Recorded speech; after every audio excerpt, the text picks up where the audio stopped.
जैसा कि last episode में हमने देखा कि यू हाओ और बाकी सभी जो 7 लोग हैं वो रिजर्व टीम के मेंबर बन गए हैं और दिन मिस्टर जुआन उन्हें अपने यहाँ बुलाते हैं और उनको रिजर्व टीम और रेगुलर टीम की रिस्पॉन्सिबिलिटीज को समझाते हैं।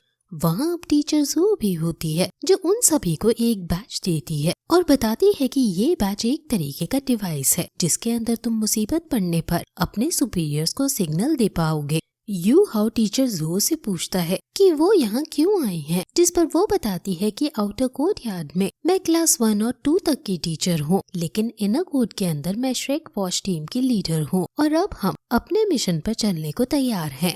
माँ ज्याओ त्याओ कहती है कि रिजर्व टीम के इंडिविजुअल्स की स्ट्रेंथ हमें स्लो डाउन कर सकती है, इसलिए फ्यूचर में मैं यू हाओ को अपने साथ रखूंगी। दाई यू हेंग वैंग डोंग को अपने साथ रखेगा और लिu शेन जियाओ जियाओ को अपने साथ रखेगी।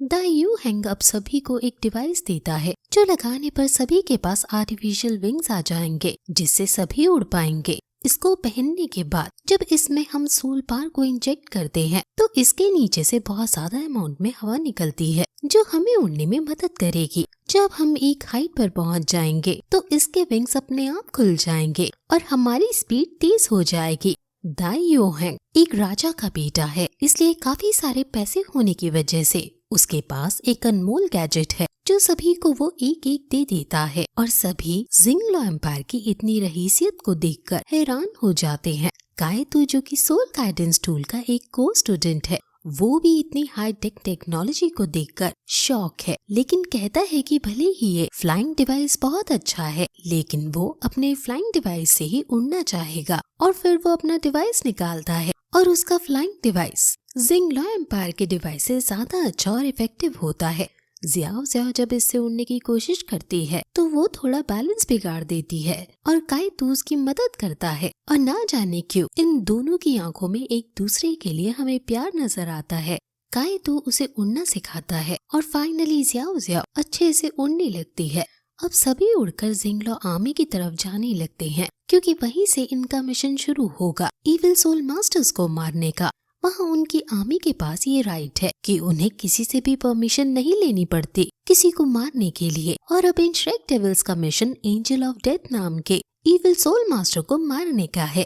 एंजल ऑफ डेथ नाम के इविल सोल मास्टर ने बहुत सारे लुटेरों के ग्रुप को अपने यहाँ फॉर्म कर लिया है जो काफी निर्दोष और मासूम लोगों के घर जलाकर उनको लूट मार कर भाग जाते हैं। हमारा मिशन उन लुटेरों को जान से मार डालना है।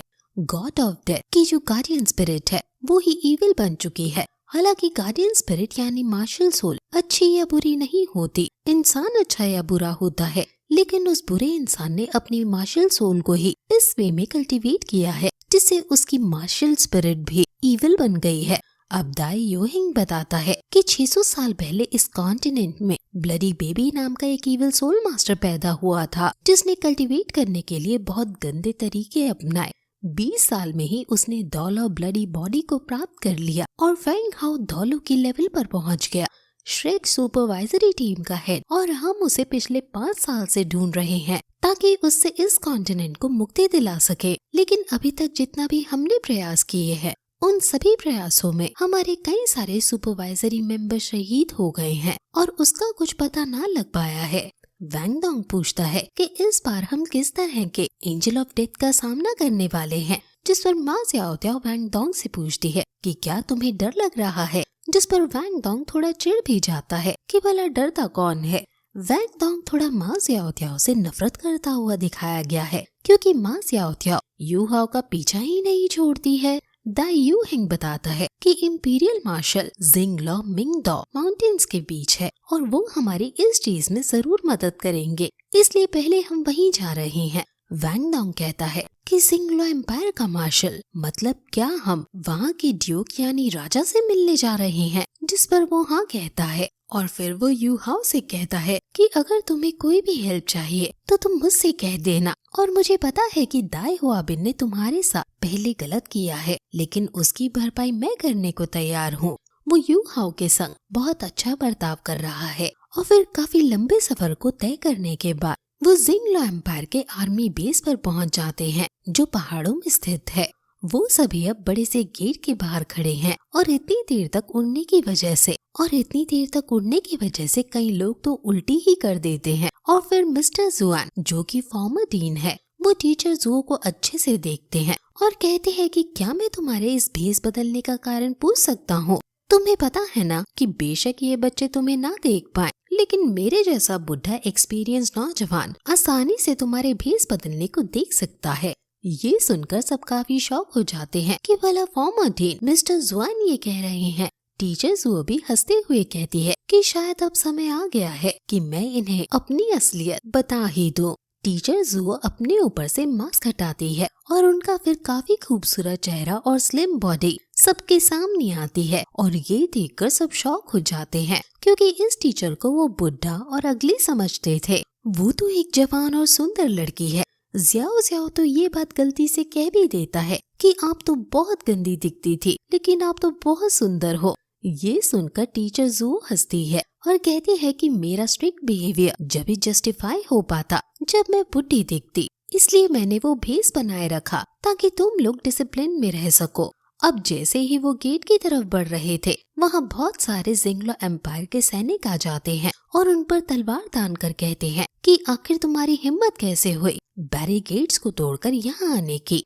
वहाँ फिर दाई यूहेंग आगे आता है और अपने यंग मास्टर को देखकर वो सभी तलवार नीचे करके सर झुकाकर माफी मांगते हैं और फिर सभी अंदर आते हैं। जिंगलो आर्मी के अंदर 2 ट्रूप्स हैं, एक वेस्टर्न ट्रूप और एक नॉर्दर्न ट्रूप। अभी हम वेस्टर्न ट्रूप के अंदर हैं। ये वेस्टर्न ट्रूप रियो एम्पायर के हमले को रोक रही है और यहाँ टोटल में 5 लाख लोग हैं। ये ट्रूप जिंगलो एम्पायर के सबसे ताकतवर ट्रूप्स हैं, जिनके पास हाई टेक वेपन्स है। इतनी बड़ी और ऑर्गेनाइज सेना को देखकर सभी हैरान हो जाते हैं और फिर वो सभी ड्यूक से मिलते हैं। ड्यूक के आते ही सभी सैनिक सर झुकाकर वहाँ खड़े हो जाते हैं और सभी श्रेक डेविल्स भी उनको सलाम करते हैं, सिवाय यू हाओ के, क्योंकि ये ड्यूक और कोई नहीं बल्कि यू हाओ का फादर है और वो अपने फादर से बहुत ज्यादा नफरत करता है, क्योंकि ये वही फादर है जिसने यू हाओ की तरफ ध्यान भी नहीं दिया कि यू हाओ और उसकी माँ किस कंडीशन में रह रही हैं। ड्यूक को यू हाओ की शक्ल जानी पहचानी सी लगती है और पूछता है कि क्या हम पहले कभी मिल चुके हैं, जिस पर यू हाओ गुस्से में ना कह देता है।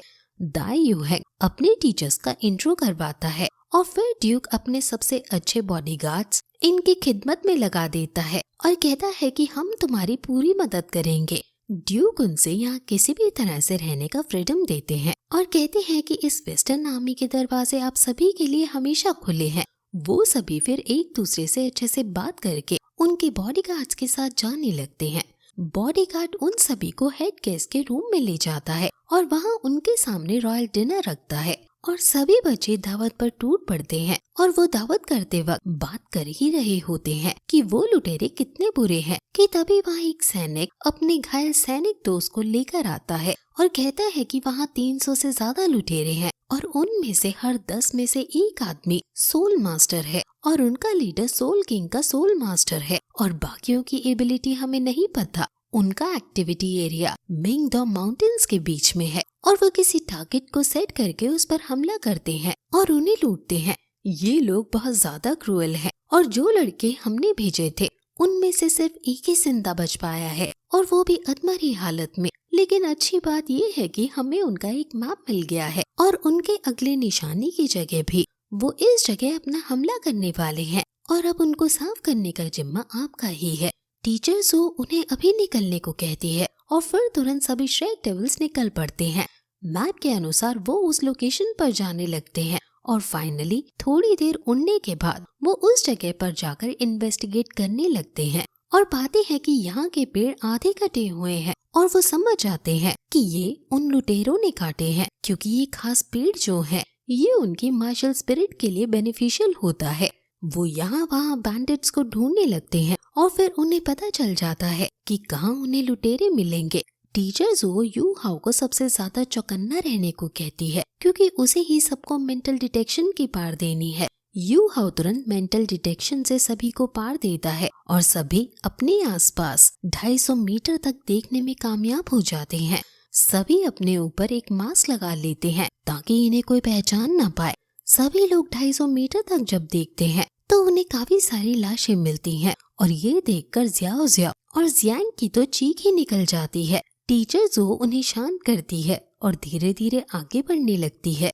सभी बच्चे उसके पीछे आने लगते हैं और फिर ये एपिसोड यहीं खत्म हो जाता है।